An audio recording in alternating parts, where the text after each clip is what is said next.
The podcast is sponsored by Styles Associates, now in their 30th year. They're the go-to lean recruiting firm serving the manufacturing, private equity, and healthcare industries. If you haven't heard of them, they're a quiet company, but with a deep history of helping the best lean companies in the world build their teams. From the C-suite to plant managers, lean directors to supply chain experts, they cover it all. Styles Associates will work with you to build a customized search strategy. Then they use their proprietary network of proven executives to find the right match. They're so confident in the process, they offer a satisfaction guarantee. So if you're struggling to find the right talent, give Styles Associates a call at 800-322-5185 or check them out online at leanexecs.com/podcast. That's leanexecs.com/podcast. Welcome to the Lean Blog Podcast. Visit our website at www.leanblog.org. Now, here's your host, Mark Graban. Hi, it's Mark Graban. Welcome to the podcast. It's episode 433 for December 8th, 2021. Our guest today is Gerard Ibarra. He's the author of a new book, Good Decisions, Better Outcomes, a simple 5-step process to help you make important and difficult decisions with confidence and clarity. So you'll learn more about Gerard in a minute, but if you want to learn more about him and his book and more, you can go to leanblog.org/433 or look in the show notes, whatever podcast app you're listening to. As always, thanks for listening, and now on with the show.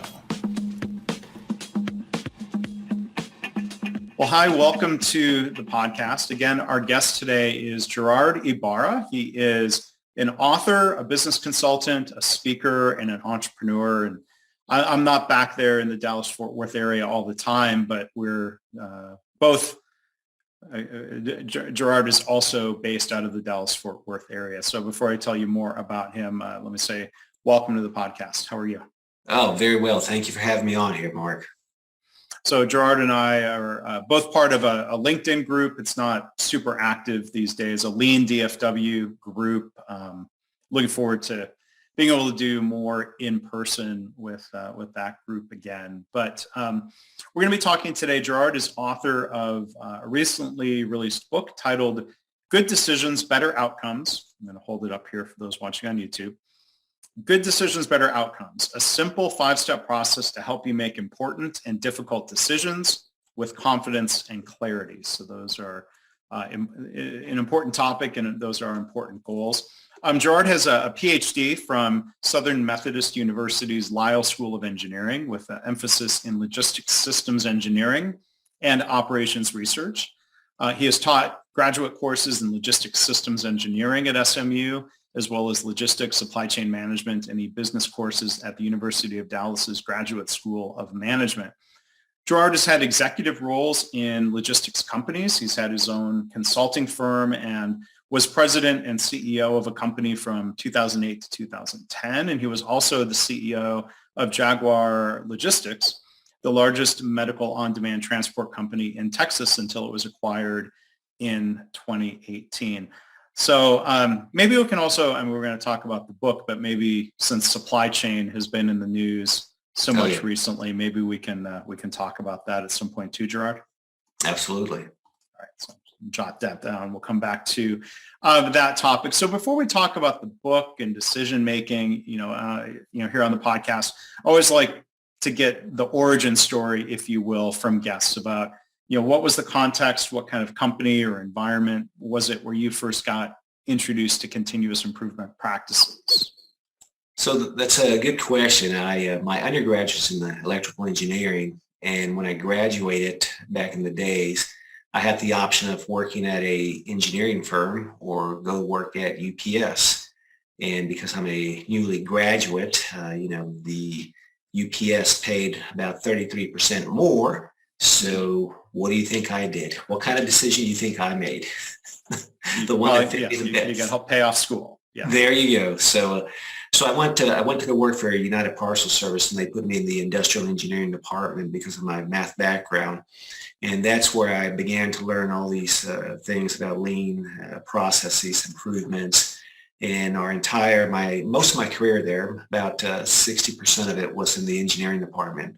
And when we first went there, or when we first started off as supervisors, after about 6 months to a year, that we would have a training class, and they would review pretty much all the things that we've been doing hands-on, but get a little bit more into the details. So by and large, what we do is we try to improve efficiencies through looking at how the job is set up, rearranging it, going through some analytics, and then trying to figure out what's the best way to set up these projects or these processes in the warehouse or even at a customer's location. And ever since then, I've just been really intrigued by that, about the process improvement, and just have never left it since then. So that's why I've been in logistics and supply chain since then. Yeah.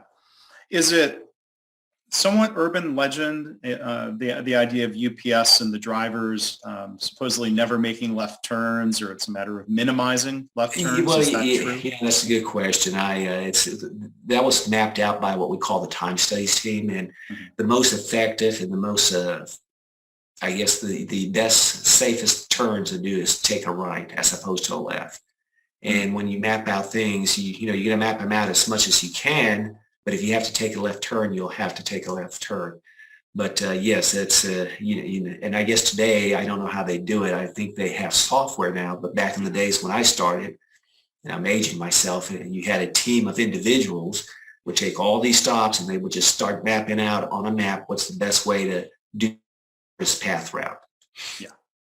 And it's an interesting point you bring up. It's not just about the time spent waiting to make the left turn, but yeah, that safety element. There's so many more things that can go wrong making a left-hand turn. Absolutely. So good to hear that there's a safety argument behind that. So, so Gerard, I'm curious to hear, I do like asking authors, the story behind the book. And again, the title is Good Decisions, Better Outcomes. Like what was the spark of inspiration to take that on as a project? So what happened is I was working on my master's, and a professor who was in charge of the Lockheed Joint Strike Fighter. He had about 5,000 engineers working for him. He went through this process on how to make decisions. And when he went through that in class, I just said, this is, everybody and their mom should be doing this. And I was really, really amazed with it, because there's a lot of decisions I had to make at UPS and in my personal life as well. But this process helped that. So I used it at work. I used it in my consulting practices, but I really didn't use it personally until about 2000, 2001 or two, around that time, I guess 2002. And I ended up making a decision, trying to use that process there. And to make a long story short, I did make a very effective decision. So I didn't use all that analytics and things that I talked about, and I ended up making the decision.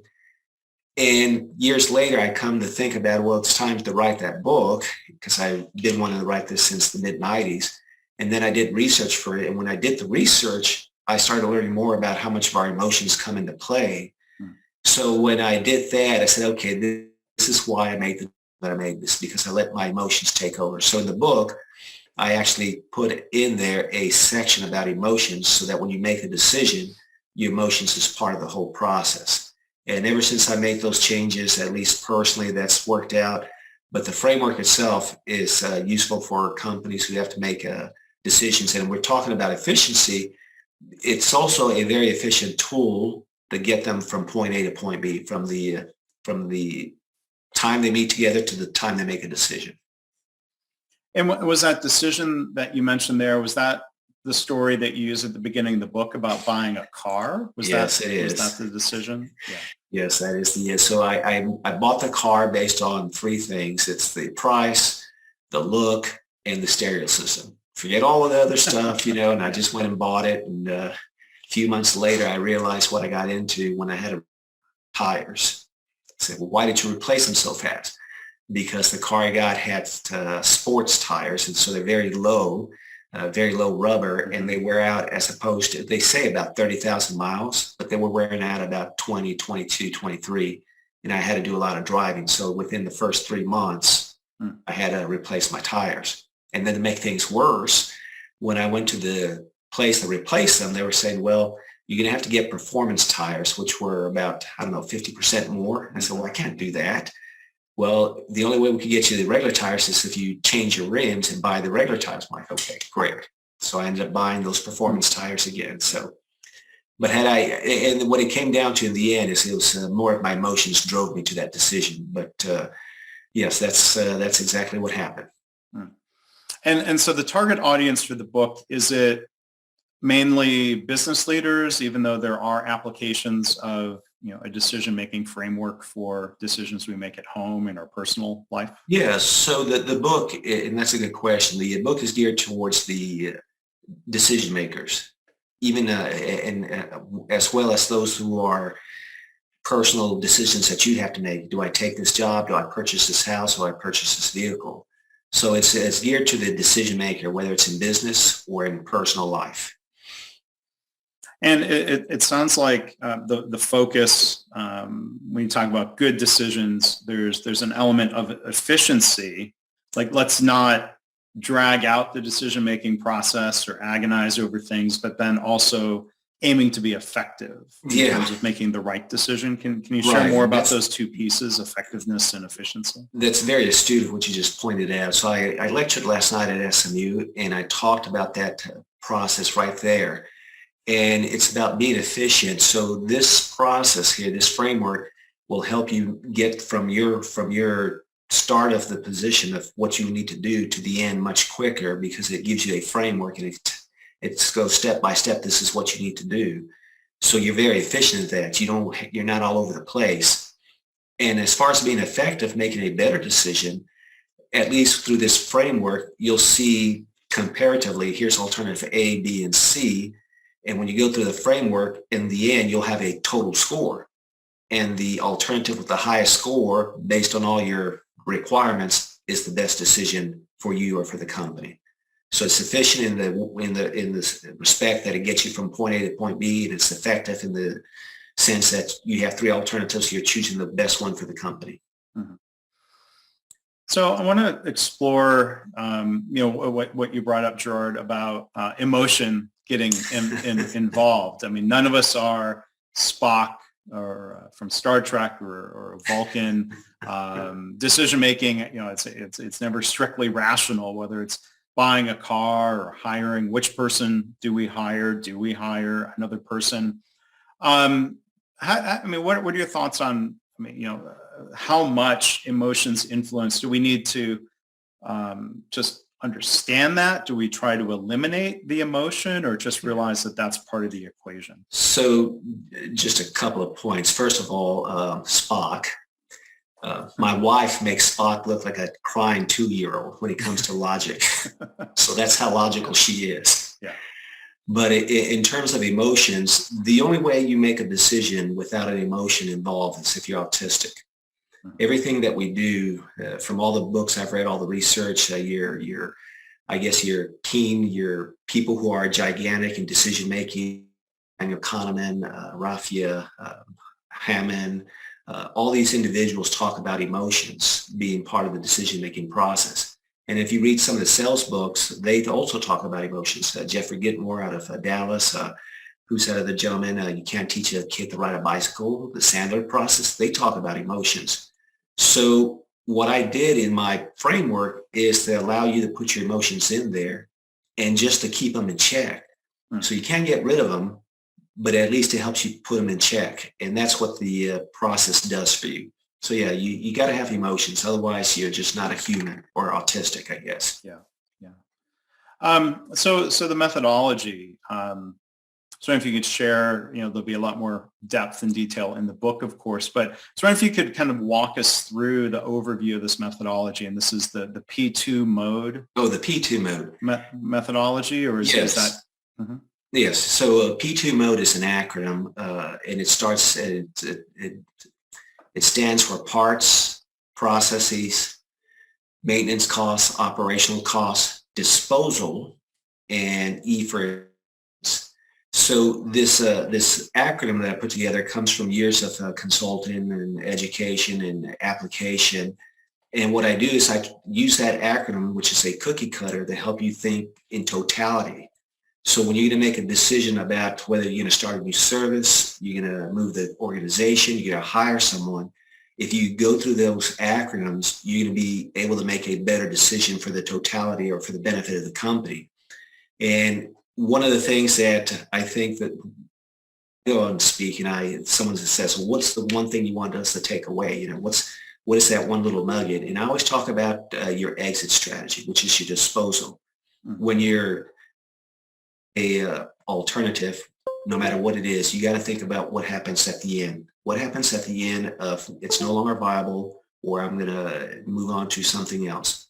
And that's very important because most of the times we think about today and tomorrow, but we don't think 5, 10, 15, 20 years down the road. So the P2 mode is a cookie cutter to help you with what I call the 3-tier philosophy, which is think critically, think big picture, and think of an exit strategy. So the P2 mode, again, is just that cookie cutter to help you think in those terms. So this framework and this decision-making process could be used to answer, it seems like, a range of questions of, should I buy, I'm going to come back to cars, should I buy a new vehicle? Like comparing what I have versus what I might need or might want. Then there's maybe a level of, which vehicle should I buy? And yes. Let's say if someone's grappling with the idea of, should I buy an electric vehigle? Any of those questions could be handled through this framework. Yeah. So the framework, what's good about it, again, it goes back to efficiency. You could go down a rabbit hole and just do analysis paralysis, and you'll never come up with a decision. And it's going to be 6 months later, and you're still trying to decide what car to buy. And, some new models come out, and there you go through the whole process again. Oh, this one just came out. So this framework is a quantitative process that allows you to put in alternative A, electric, alternative B, used, alternative C, brand new truck, alternative D, maybe a brand new 4-passenger. And when you go through the process, you'll have what I call a base score. This is your minimum acceptable requirement. And then you have scores for everything else.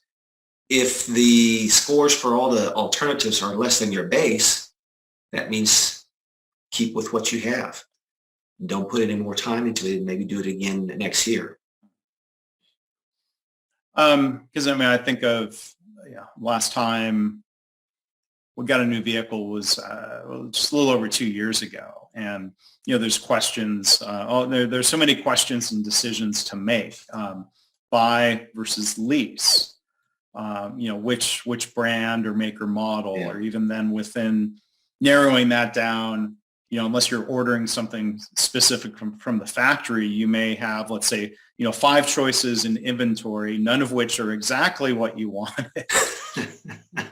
But you kind of, my wife and I, she's an engineer also. We've built a spreadsheet, at least, laying out options and, short of doing some sort of operations research optimization function. We're trying to weigh pros and cons, but I can't say that was a formal decision-making process. That was sort of winging it with data.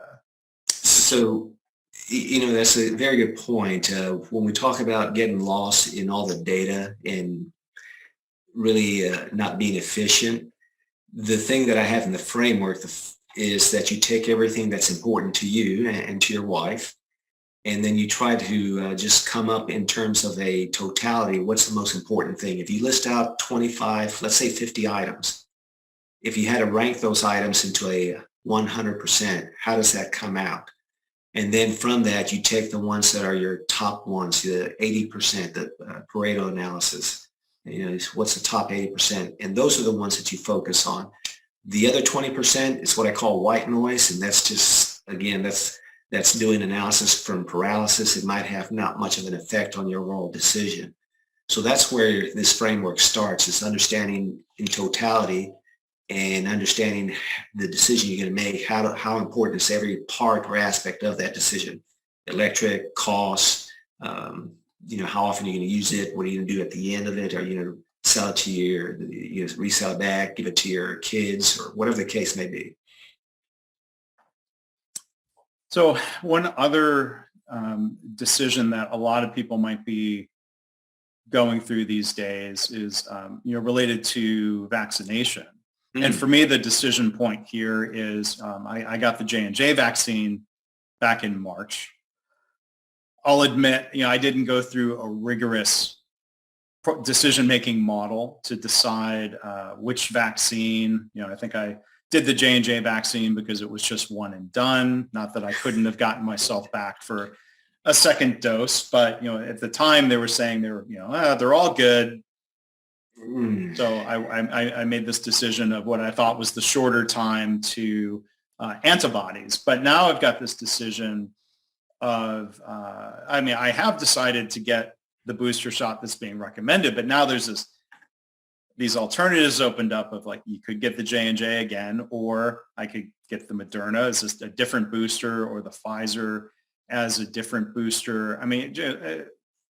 How would you use this P2 mode model on a decision like that, when you look at the parts of the acronym and how that thought process went? Okay, so that's a two-part answer. So first, when you were talking about the vaccines, I have something that I call an inefficient decision. And what that means is you either don't have all the data available or you have conflicting data, but you have to make a decision based on what you have available. And it's no fault of yours, the decision you make. It's only because of what's available to you. Life happens. And I talked about the last night. You use this model and framework and say, well, I should have gone with A instead of C or D or B. Well, no, the reason you went with A is because of everything that was in front of you, but you had no idea what's happening on the world economy, and these things just happen. So in terms of the P2 mode, what you would do is, and again, the P2 mode is for those difficult decisions. It's not for, what beer am I going to have, or am I going to sit with pepperoni or not, but it's for those difficult decisions. So the first P is the parts. Okay, what kind of parts are going to go into this shot? You might do a little research saying it has this type of antibiotics in there, this type of medication, this type of whatever it might be. And you have to kind of look at that and see, are you allergic to any of those? That would be parts. The process would be, okay, if I do the one shot, like you said, that was part of my decision-making process too. Do I go once or do I go twice? But then my wife did a little bit more research and she pointed out some things that made me go with the 2 shots. But the process is, how much time are you going to take for the decision you're making? How much does it affect you in your life, in your processes? So it's just part of the thought process then is which day to get the shot. Yes. And I know, after I had the J&J shot, I had a fever for about 4 hours the next day. My wife got the Moderna, and I've got the Moderna scheduled, but I'd still like to go through the rest of the decision-making framework with you. But, I could have a sore arm. That probably wouldn't get in the way of anything. If I were feeling a little under the weather next day, like I've scheduled it on a day where the next day would be a little more forgiving to having a day's worth of side effects, as sometimes happens. There you go. That's the process. How much time? Exactly. Very right on point. Okay. The remaining 4 is maintenance costs. So in this case, I believe they're all free. So you don't have to worry about any maintenance costs, except, in terms of the process, if you're going to be out for 4 or 6 hours, you're incurring some costs one way or the other, whether it's time being lost or whatever, having to go to the restroom often or taking other pills, and operational costs as well. How much is it costing me to do this? And the reason I separate maintenance and operations costs, in some organizations, they're very much well aligned. But the reason I put maintenance and operation costs for us, the individuals, is to make sure we think about everything that goes into terms of a cost. If all I said was maintenance costs, then you may not be jolted with operational costs, and vice versa. So that's the M and the O in the P2 mode. And then the last 2, which is disposal, what happens after I take this vaccine? What happens 4, 5 months later, or even a year later? You got to think about that. And again, it goes back to how much information you have that's available to you. But the point there is you should always be thinking about your exit strategy. If something goes wrong, God forbid something goes wrong, am I ready for that, the next step?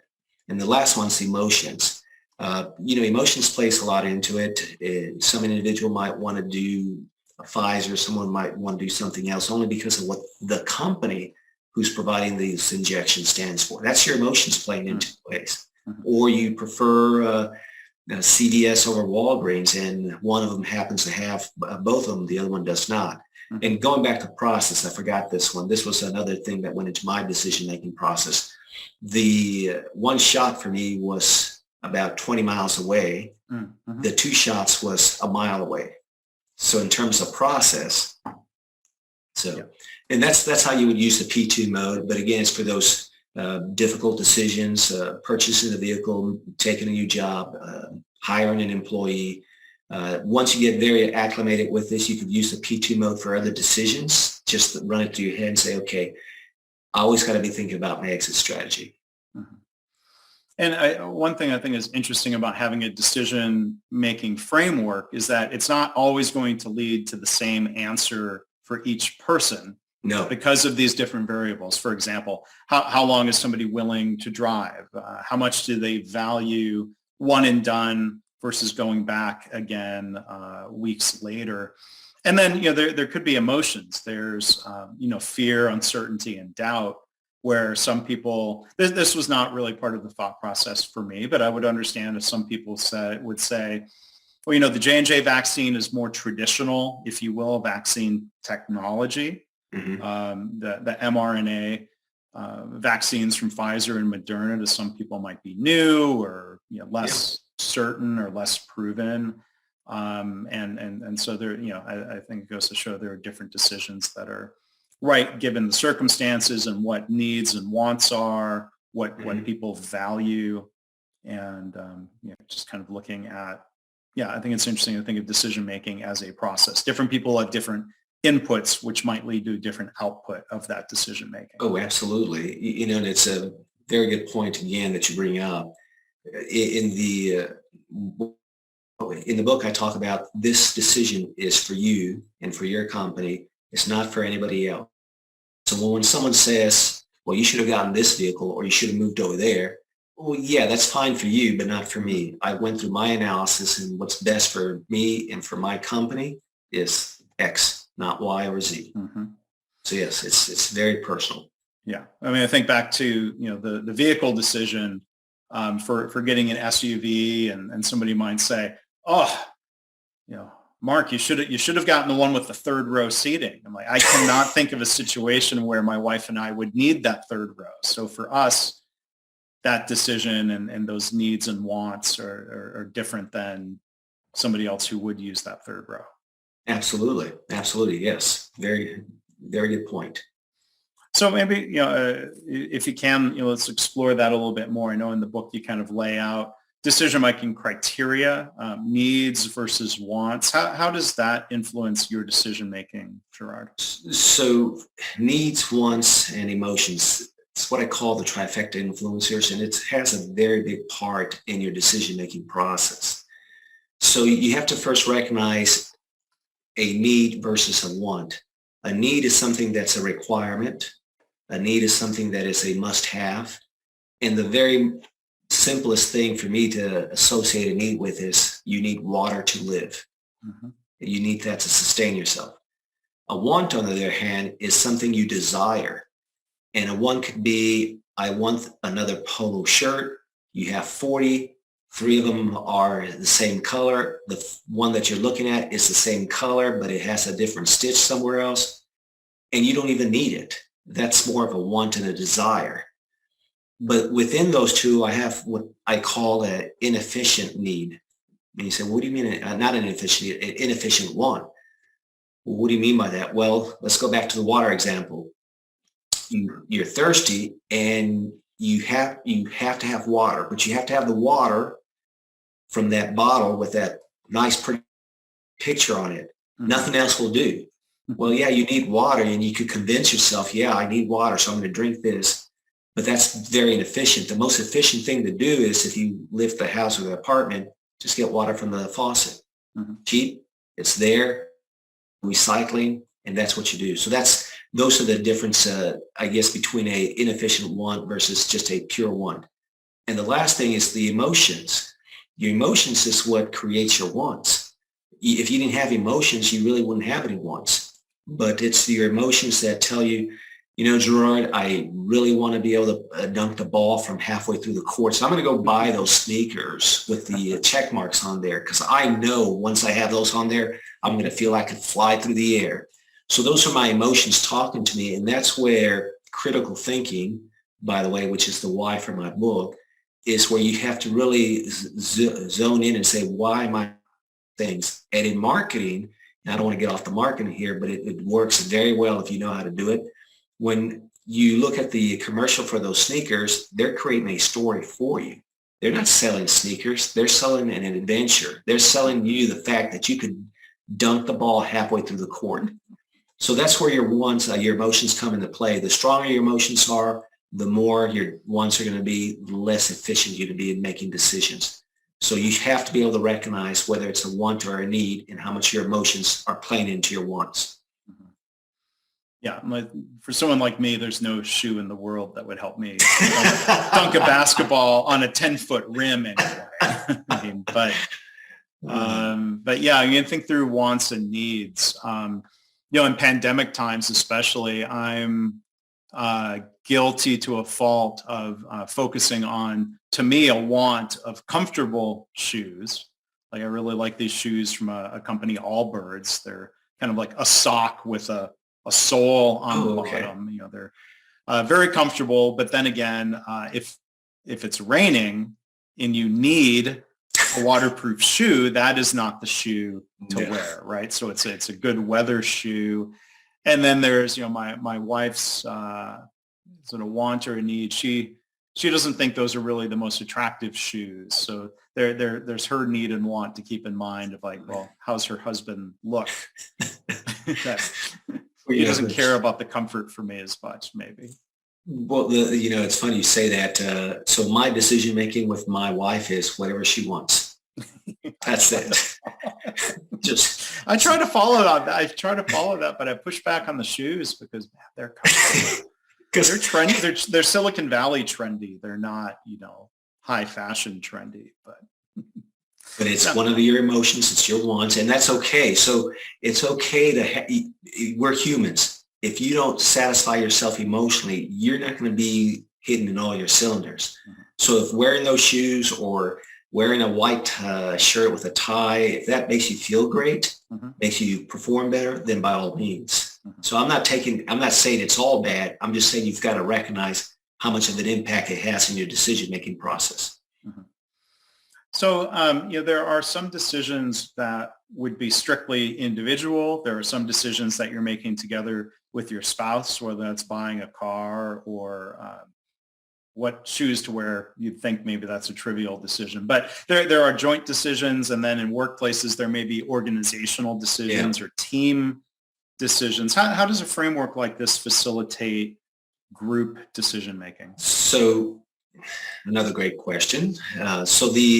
In terms of a business organization, the book is the outline. The reason I say the book is good for a decision maker, like the CEO, the business owner, or yourself, whether you're going to purchase a house or a vehicle, is because you pretty much have the total authority. But if you're in an organization, you have finance, you have HR, operations, logistics, marketing, sales, legal. Everybody has some kind of input. So in this process, and what I showed last night was you have to take everybody's input and kind of put it all together, let them go and try to identify what's the most important thing for them, then come back again together and then take everybody's list and rank them from the top to the bottom, get rid of the bottom 20%, and then just stay with the top. Two things it does for you. One is you get better insight into a decision for the company because you have HR involved, logistics, operations. They put their 2 cents in there. But on the flip side, or more so, should I say, everybody feels like they were part of the decision-making process. Mm-hmm. And that goes a long way. When someone says, we should have made this decision and they were not involved, they're going to be your biggest people who are going to criticize you. But when everybody's involved, it's like, okay, well, I was part of the process and I can't really say much. So that's how it works with an organization. And there's different steps for that. It's a little bit different, but that's where the efficiency really comes in. So I believe it was the consultant firm McKinsey, they did a survey, 2,000 employees nationwide, mid-managers, not worldwide. And what they've concluded is that the organization of a average Fortune 500 company loses $250 million a year in the decision-making process. Doesn't matter if they make the right decision or wrong, just talking about the whole process, opportunity cost. So if they had a framework like this, it would make things a lot more efficient. And one of the things I talked about just yesterday was, here's an organization, you have the requirements, you say, here's the goal, only so much amount is sent out to business, to the departments. Someone does the analysis, they come back, it's the wrong analysis, you meet again, you start all over, and you just have this cycle that keeps on going. And after 3 or 4 or 5 months, you just don't do it anymore, and you go on to another decision that has to be made. So when we talk about decisions that have to be made and in your role as a consultant or a coach, I'm curious in your work, how often do you get brought in to do training, to teach frameworks versus being brought in to help consult on a particular big decision? So I've done a couple of big decisions here. The most recent one was for an investor who was putting $4 million up to start a new company. And the $4 million was for the brick and mortar. And what we did is he put a team together, and I helped him through just the decision-making process in terms of where to locate the organization. But the problem that we incurred, and I had to tell him this afterwards, is it's something that's called an anchoring trap. And the anchoring trap in the business world is where someone kind of puts together the question in such a way that their emotions or their criteria is in there. So he said,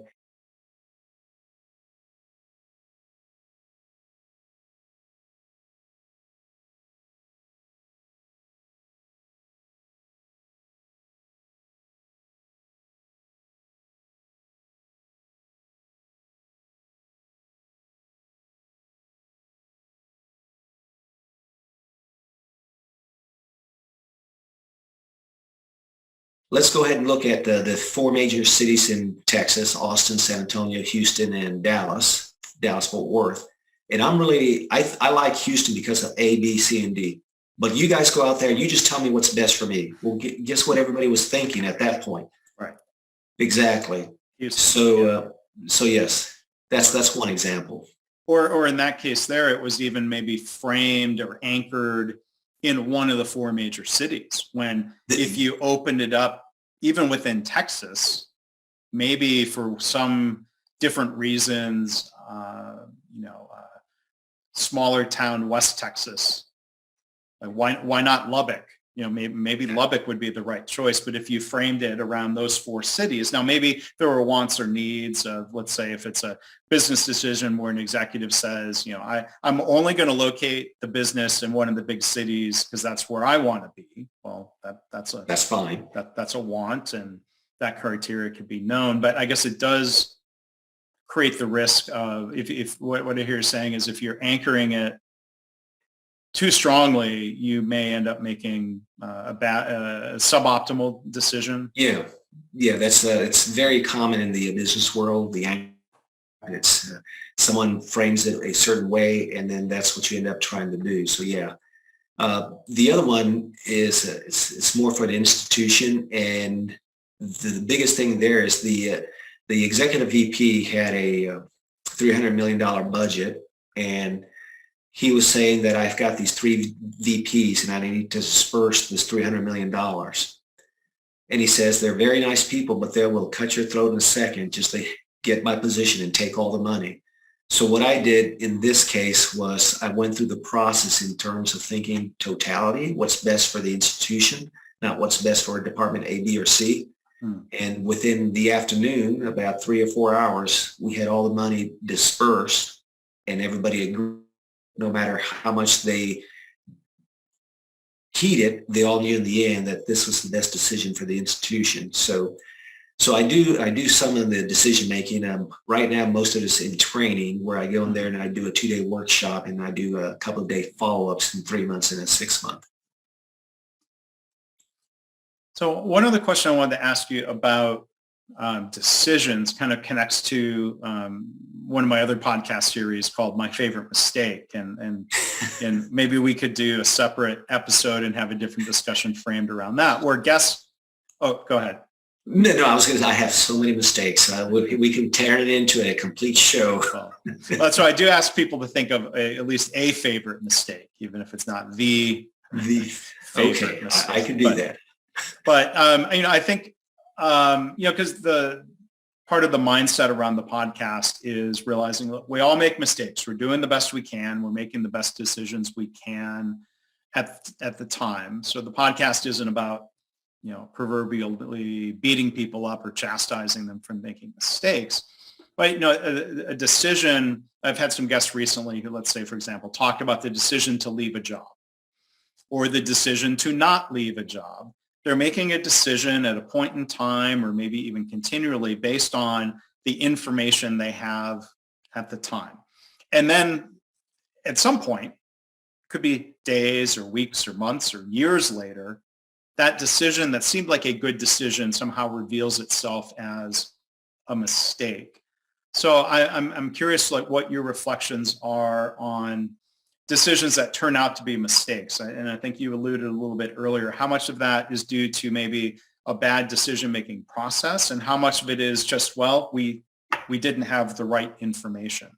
Yeah. We didn't have enough information or had information that was maybe just false. Right. Yeah, that's, and that goes to the inefficient decisions. You made a decision based on all the data you had or data you didn't have and conflicting data that you had. So yes. Those are hard. Yeah. I mean, what are your thoughts? I mean, if you think back to at least one example, maybe we can talk about a different one in an episode of My Favorite Mistake, a mistake you've made, Gerard, and how do you reflect on that and think of what you would do given the chance to make a decision like that differently? So for me, I'm going to go back to my vehicle example. I think had I really understood my emotions and how much they played into the whole process, I would have probably been a little bit more cautious in the vehicle I chose.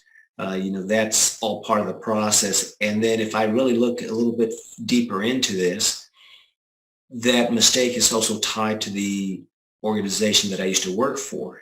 And I should have left the organization in January. And if I had done that, then I don't believe I would have been in the predicament I would have been in with the vehicle.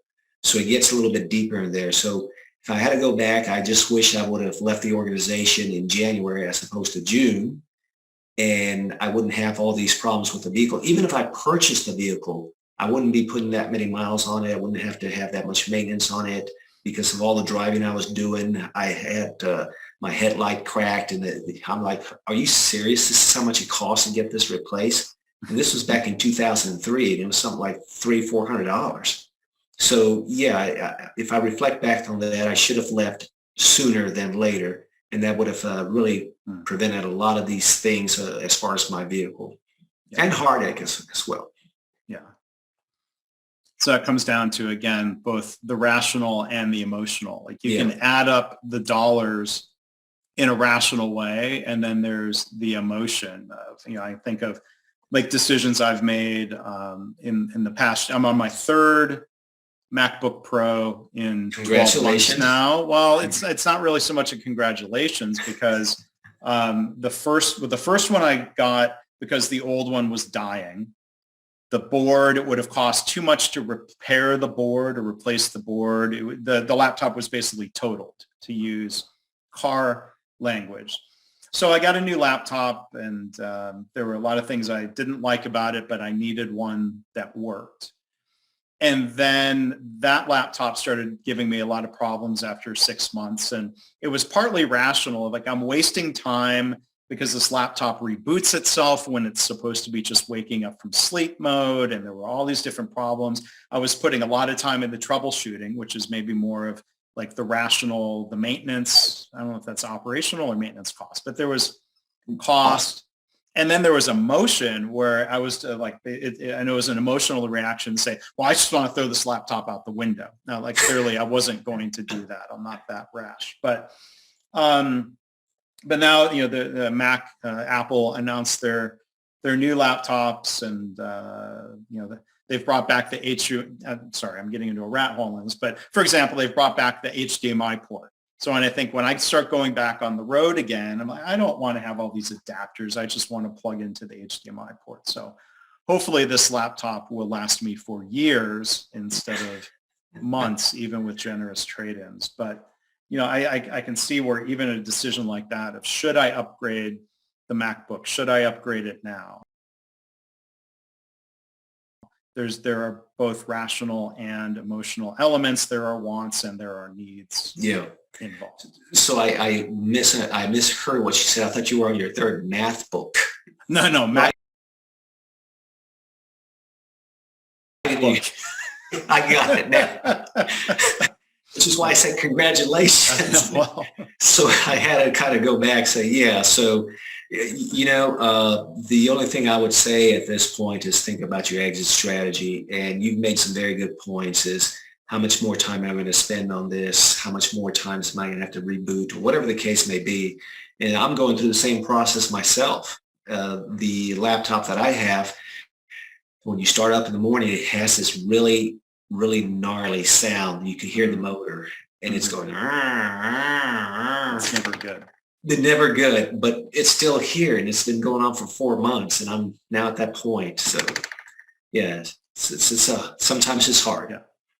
But so, I didn't have your framework at hand, but I thought, thinking back to the decision I made 4 or 5 months ago because Apple wouldn't replace the laptop, I had to trade it in for a new one. So there was a bit of a financial hit, but I weighed that against the hit I was taking in time and frustration. But to your point, I had an exit strategy because I knew the rumors that Apple was going to be announcing new laptops in probably 4 or 5 months. And I could have waited, but I decided not to wait. But part of the disposal or the exit strategy was, again, knowing like the resale value of Apple MacBooks is really high. So I'm going to start doing the math of like, well, it's not a $1,500 purchase decision. I'm basically leasing it for $100 a month until I can replace it with this one that meets some of the needs better. So that's a very good process there that you went through there. Yeah, that's good. The most recent one that I did personally for myself, for my wife, was foundation work. We had foundation work done. It was like $12,000 to $15,000. So yeah, I went through the process, and in the end, and this is what I learned from the process, I guess. There are things you know that you don't know, and things you know that you don't know, or things you don't know that you don't know. And when I went through this process, what I learned was when the companies came out and gave bids, I had 3, and they all gave me different bids because they had different beams put in. Well, what I learned was that whoever we went with is going to have to hire a structural engineer based by city ordinance, and whatever the structural engineer says has to be done, that's what they have to do. I would still get charged for that, by the way. Had I known that, I would have just gotten an engineer come out here and then said, here's what I need done. Give me a bid, company A, B, and C. So it was helpful to have a framework. It was helpful to have a framework, and there are things that you learn through the process in the end that you didn't know. And that's really hard, I guess. Sometimes you make a decision and there are things you just don't know, and you don't even know who to go to ask, is this something that I should look at? So yeah, those are difficult things to do sometimes. Yeah. Well, maybe a final question for you here, Gerard. And again, our guest is Gerard Ibarra. His book is Good Decisions, Better Outcomes. It's available now, and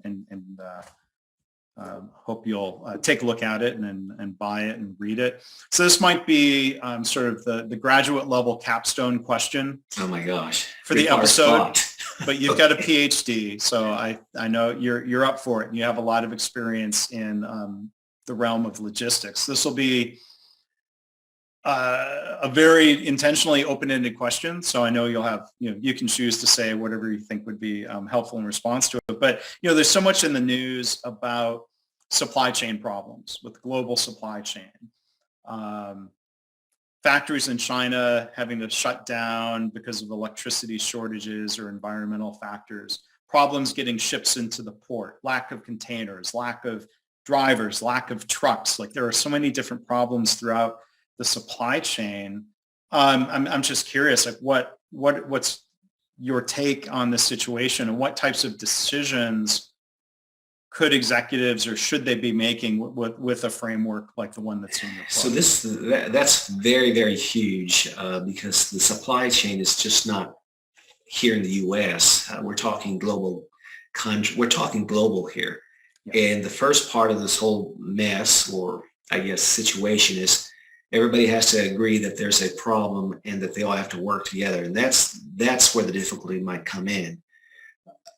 And here in the U.S., if we wanted to look at this, and unfortunately, we may have to get some help maybe from the CEOs themselves, maybe some regulations, something to help us push through and get over what we're doing through here.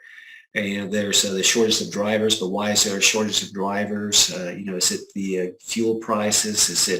Is it a government trying to reduce things, slow down things? Is it there's just a whole slew of things. Is it just the process itself that's lacking? You talked about in China, or I guess overseas, you have electricity shortages. Well, once they come back on, you're going to have to catch up. So you're going to have to use more people. And now you're going to flood the U.S. You don't have enough people, so you're going to bring more people. And so it's just a very huge problem. And it requires a systematic or systems approach to even begin to look at the solution. Yeah, and it seems like there's no particular single bullet, because there are decisions that were made in some cases 2 decades ago about offshoring and sourcing to China, things that used to be manufactured here. Yeah, that goes back to the exit strategy, and and again, it goes back to critical thinking, which is, again, the why for me is if anything that anybody learns from this podcast, this recording, is just to think a little bit more critical. And it seems like there's a need, and I'm curious how this fits into the frameworks and what you write about in the book. There are known factors that we can make decisions off of, and then there are the unknowns and risks. And how much does a framework for risk analysis enter into good decision making? So the framework itself is pretty straightforward, but it's 5 steps within the framework. And within the mathematical part, the step 2 and 3, that's where you would do some of your analysis, Monte Carlo, risk analysis, Bayesian, Markov chains, and that's where you would do it to try to assess what's going on. But as far as the unknowns, the best thing you can do to combat that is if you're looking at, say, logistics and supply chain, and you're in marketing and you're trying to create a messaging, it might be good to talk to the people in operations so that you don't create a message that cannot be delivered. And they may know things that are taking place that you don't know of. So that collaboration is very important. Otherwise, you might miss the mark. Well, it seems like your book doesn't miss the mark. I've been able to read a little bit of it, and I jumped through to some of the framework, and I'm looking forward to going back in and filling the rest of the pieces. Again, the book is Good Decisions, Better Outcomes, a simple 5-step process to help you make important and difficult decisions with confidence and clarity. So the author, again, is our guest here today, Gerard Ibarra. Gerard, thank you so much for being a guest. Really thank you so much, Mark, for having me on here. Thank you. And congratulations again on the release of the book. Thank you. Thanks for listening. This has been the Lean Blog Podcast. For Lean news and commentary updated daily, visit www.leanblog.org. If you have any questions or comments about this podcast, email Mark at leanpodcast@gmail.com.